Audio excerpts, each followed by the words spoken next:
Good morning to my friends and my teammates. So, me and my teammates, Anna, we're gonna talk about miscommunication in the workplace. So, what is the miscommunications? So, it's like when you ever talk to a friend about a problem only to realize that he just doesn't seems to grasp why the issue is so important to you. And have you ever present an idea to a group and it made you confused? And what's going on here? The answer is simply miscommunications, some form and another we all have experienced.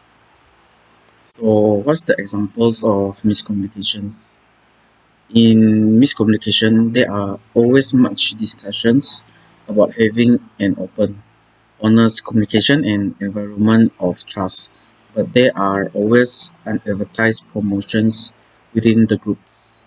So the appearance in is a lot of management being underhand, showing favoritism and not fostering trust in the organizations. And for example, manager helps by adapting his or her communication style to be similar to the employees' personal communication style.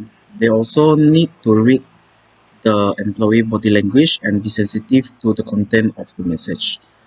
Besides that, manager needs to cultivate an environment of openness in office communications. So, what's the cause of communication?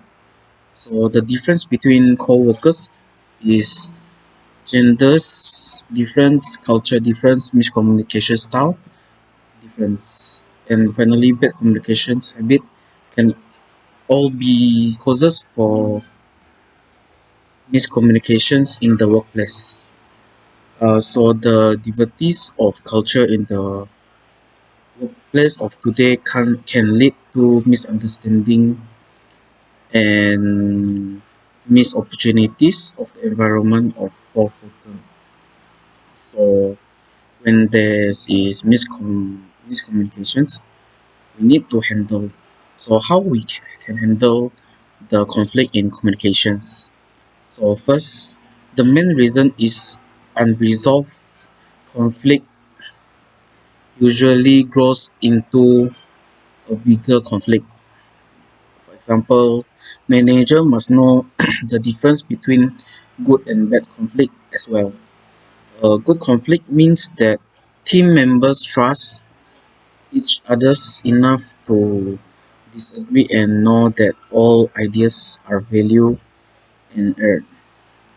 And conflict can be means that ideas are aggressive, debated, but when a team decision is made, it will be followed with patience. So conflict, while essential, is only allowed while the team is debating and only within the confines of the meeting room. So once the issue are aired and decided, we can't do anything about it. That's for the manager. While for the employee, they should collaborate like families and sharing rather hoarding. And good communication skills allow team to be decisive and make decisions in a time fashions. They understand that making decisions quickly within the best informations and leads to the executions of the planned actions. So that's all from me that I can present in the slide. I'll pass the next part to Hannah to continue the presentations. Thank you. How to handle conflict in communication? Well, for managers, why do managers need to know how to handle conflict? The main reason is unresolved conflict usually grows into bigger conflict.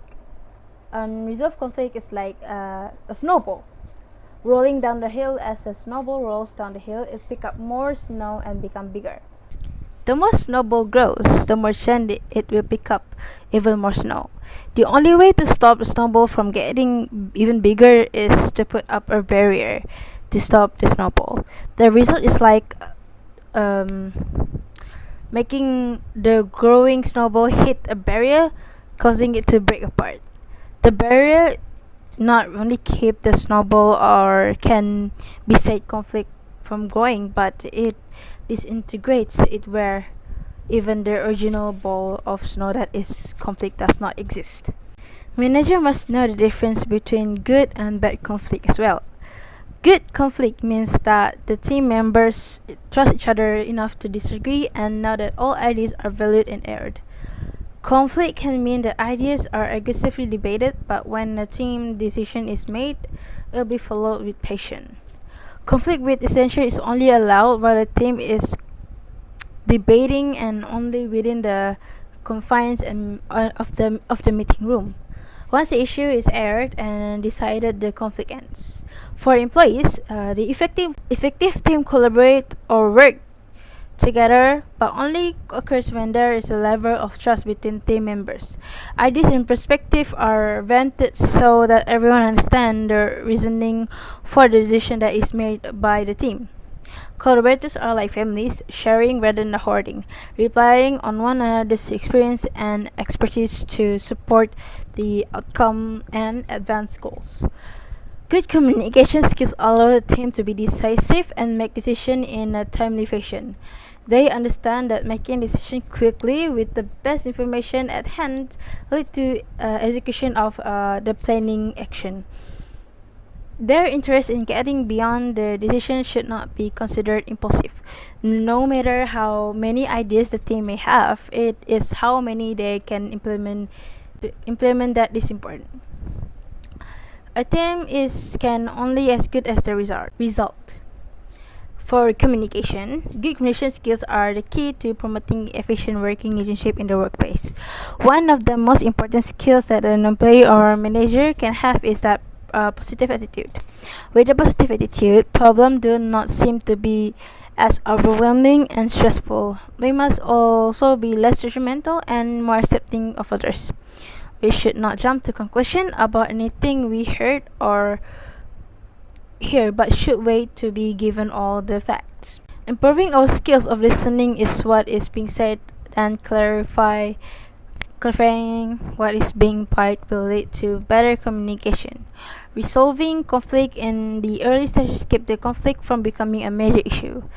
Treating everyone with respect will lead to fewer and less costly conflicts. Next, for the importance of communication. It is important for humans to know the importance of human-owned communication, and to know it is important, we as humans should improve our communication by using law or communication such as Murphy's Law.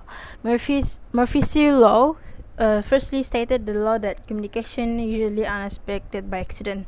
For example, if you're content with your message, communication certainly fail because if you are content, you have fashioned that message perfectly for yourself and not others. And second, the other laws stated is if your message can be understood in the way which understood in different ways, it will be understood in the way which does most harm. This is because misprints, misunderstanding, and listeners' filter have stacked in deck against you. Slight ambiguities will be resolved in just the way you did not mean. So the conclusion is that we can avoid many of the problems that occur with miscommunication in the workplace by practicing good one approach be better communication without offending any of the diverse group of employees is to be brief and specific in your communication. Say what you mean and mean what you say, but do not be mean when you say it. So here's the Q&A question. Firstly is that what ways to avoid miscommunication.